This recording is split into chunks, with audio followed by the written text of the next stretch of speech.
Meanwhile, the Lego toy company has ceased marketing sets that contain plastic police officers. Apparently, they're too dangerous for our children, and so on. So much of this going on right now. If it all seems like yet another episode of the silly and fleeting hysteria that sometimes grips our culture out of nowhere, usually in lulls in the news cycle, you should know that it's not that. This is entirely real.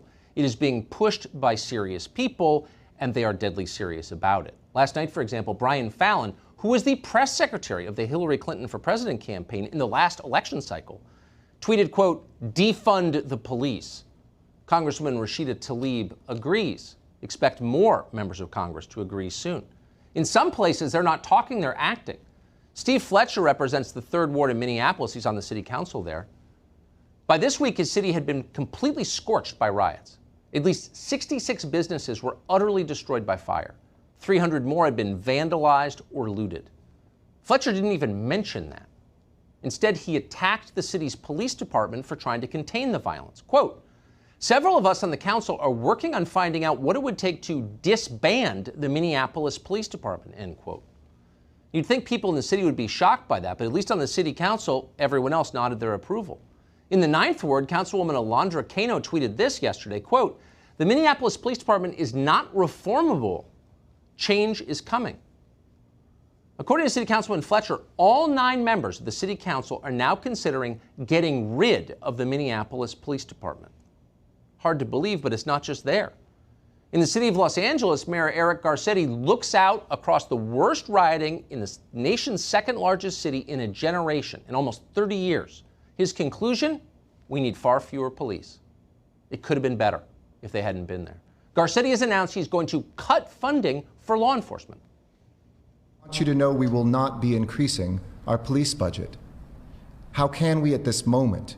Our city, through our city administrative officer, identified $250 million in cuts so we could invest in jobs, in health, in education, and in healing.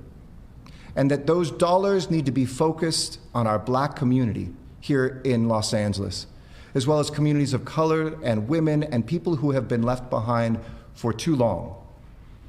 And will this involve cuts? Yes, of course, to every department, including the police department.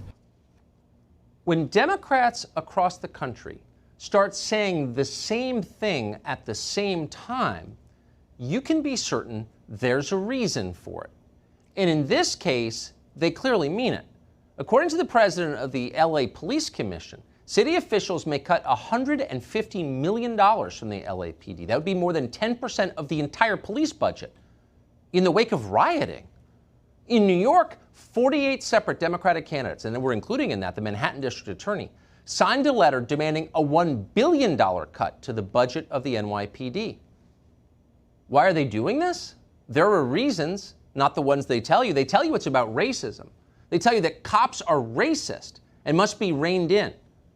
Most Americans don't agree with that. That's not the experience they have. In fact, police departments are one of the most trusted institutions in the country. According to Gallup polling last year, 53% of Americans said they had a great deal or quite a lot of confidence in the police. That was far more confidence than they had in almost any other institution. Banks, religious leaders, the healthcare system, television news, public schools, corporate America, newspapers, name one. All of those were stuck below 40%.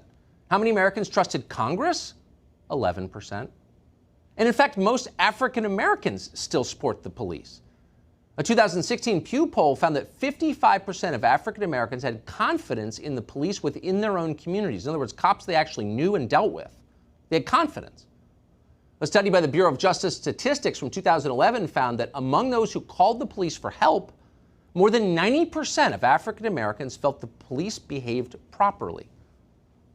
So what would happen if we got rid of the police, of all law enforcement? How would Americans feel if they actually defunded the police? Well, terrified, mostly. That's how we would feel. Things would fall apart instantly. It would take hours. Don't believe it? Spend an afternoon in a place with no law enforcement and see what you think. Talk to anyone who was in Baghdad at the height of the Iraq War. Ask anyone who stayed in New Orleans for Katrina. Their memories will be fresh. They'll never forget what they saw. Here's the key. Eliminating the police does not mean eliminating authority. There is always authority. There are no vacuums in nature. The only question is whether or not the authority is legitimate, whether or not the authority is accountable, whether or not you can do anything if the authority abuses its power. In the absence of law enforcement, the answer is no. It means thugs are in charge. The most violent people have the most power. They can do whatever they want to you. That's the reality. Everyone obeys the violent people or they get hurt.